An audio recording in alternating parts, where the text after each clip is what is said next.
Hey everybody, today is Monday, the start of week 3.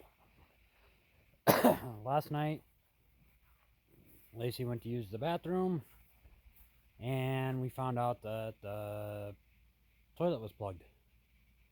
I've been keeping a real close eye on my gauges, and yeah, it wasn't full.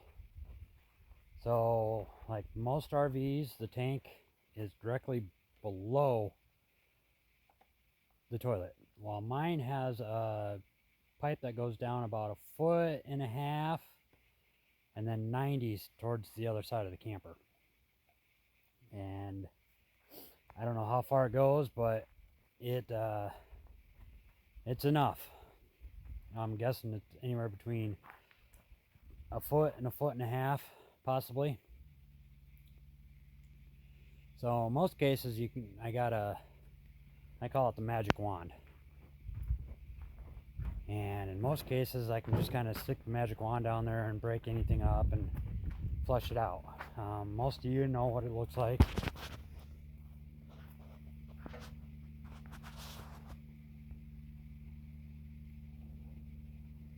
And it's just a wand. It's got a valve on it. It connects to the hose. You stick it down your toilet and you spin it around, and the jets shoot out and, kind of wash the tank out.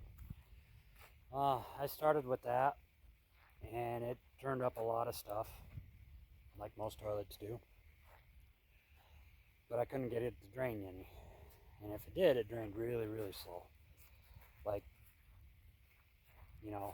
take all night to drop 6 inches in the pipe. So, something is definitely plugged. And I had no other option except for go get a plunger. And most of the time, with these type of tanks, it should be a straight drop, but it's not. But when I pushed the plunger down, it didn't come up. It built suction, and it stuck hard. So we had her packed pretty good. I'm thinking a lot of that is just simple fact is we're not using enough water when we're using the toilet, and we'll have to use more. That's the majority of my problem, I'm betting. Because the first week or so, we didn't have much water. It was right around freezing, and if you're watching this now, or when I post this probably next week, today it got to 50 again. Nice, beautiful night, watching the sunset.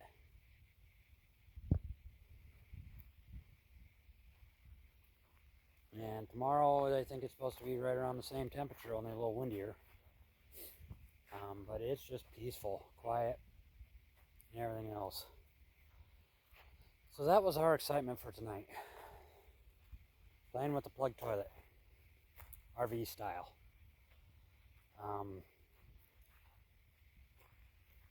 Most of you will come across that at some point or another. You either do what they call the poop pyramid, where you're not getting enough water in the tank. And I've been leaving water in the tank now. Don just soaped down the tank to kind of help loosen things up. But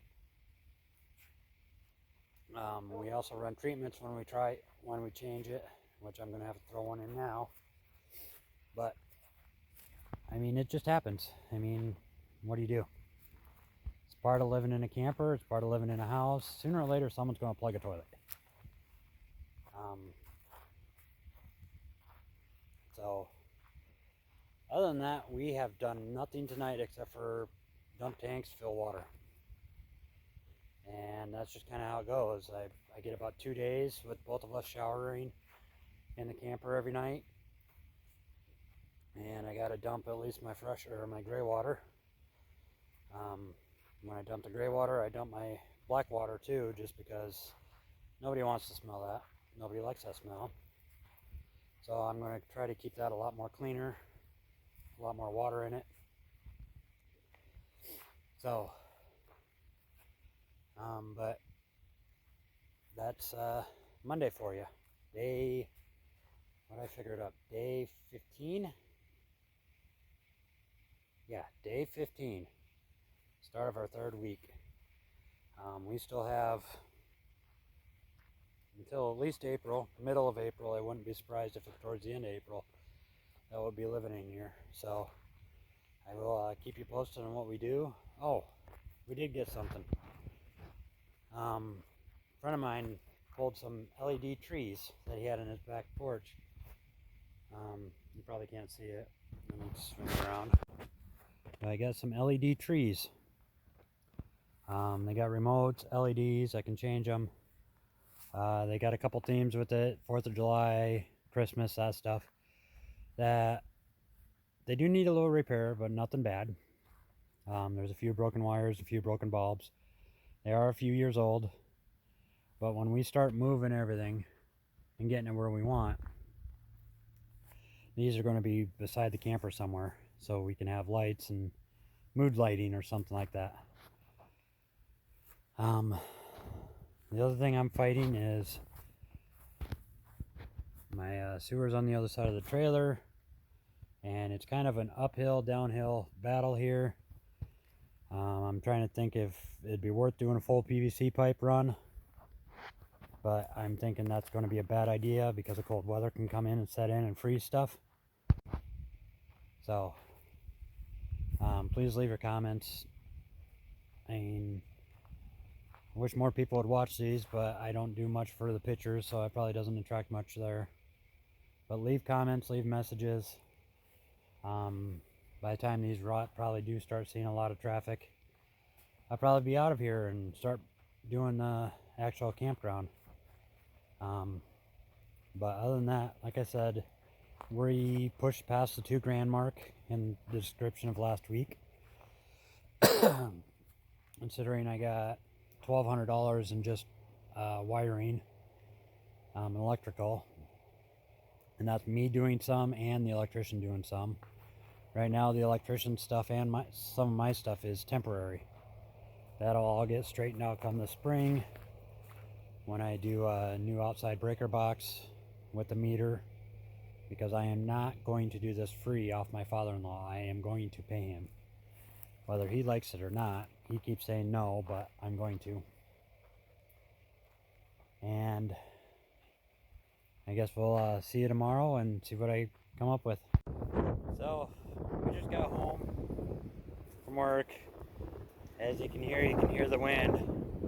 But it pulled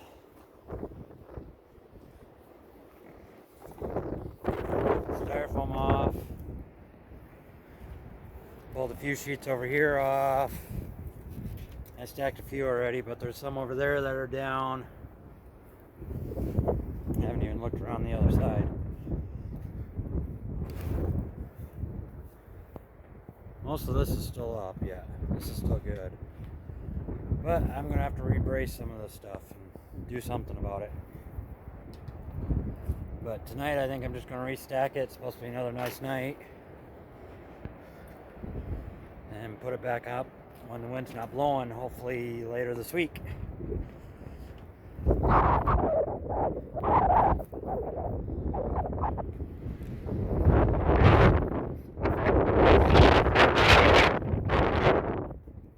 Wind is a whipping.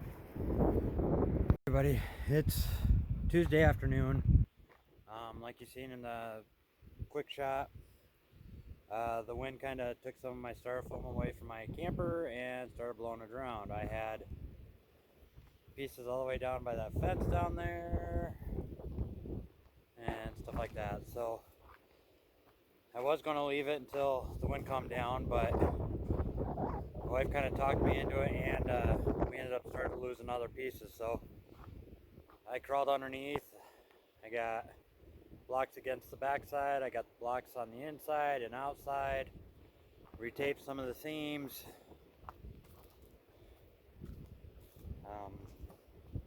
I'll have to come back and do a better job. But with this wind, we just kind of blocked everything up to hold it. So that's how my Tuesday's going this afternoon. How about yours? but this side started coming off. You can see it's separated. I still gotta go back through and tape all the joints again and seams because I started moving around and shifting and popping loose.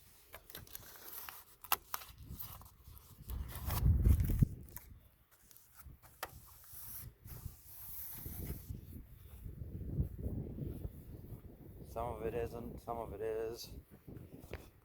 God. So, but this should hold for at least for tonight and tomorrow. I know some of you that do winter RVing probably push snow against it. Wow. I don't know what it is with South Dakota winters lately, but we have not had the snow. So, I'm not complaining. I mean, like again, yesterday was 57. Today we hit 60. Just windy. Tomorrow they're predicting mid-40s. I'm not complaining, especially since this is what, the second week of February or first week of February, something like that. I'm just complaining about the wind.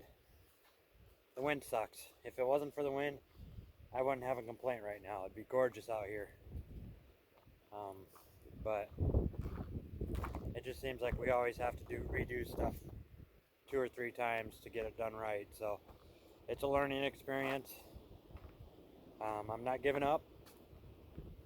I really have no choice because that's my home. So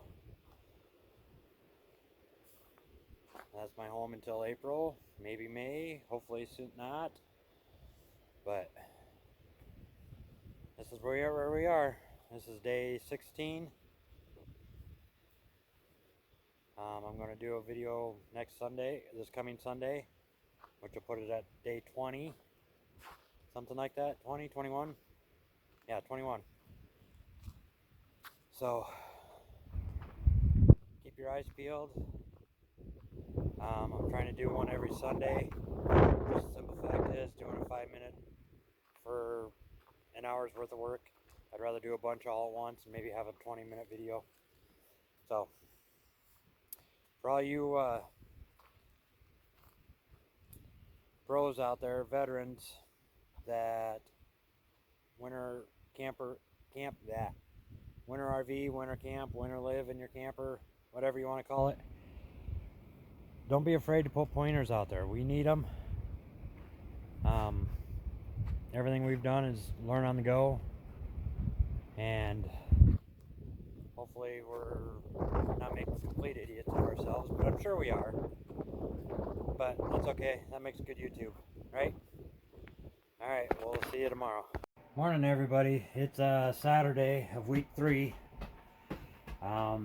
Yesterday we started out at 40 degrees. By the time we got home, we're in the high teens. And last night it dropped down to 0 degrees. This is one of those things I saw off another guy that does some winter camping. I don't know if you can see that with the glare. But it's a 3 sensor indoor-outdoor thermometer deal. And this thing has been a lifesaver already. I mean, I got one set up so it alarms out at 32 degrees so I can turn my tank heaters on.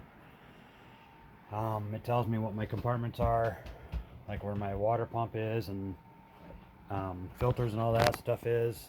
And then I got 2 inside the camper telling me what the temperatures are. You know, just up front, it's 3 degrees warmer than where that's sitting at. And right now we are looking at about 8 degrees, if you can see that.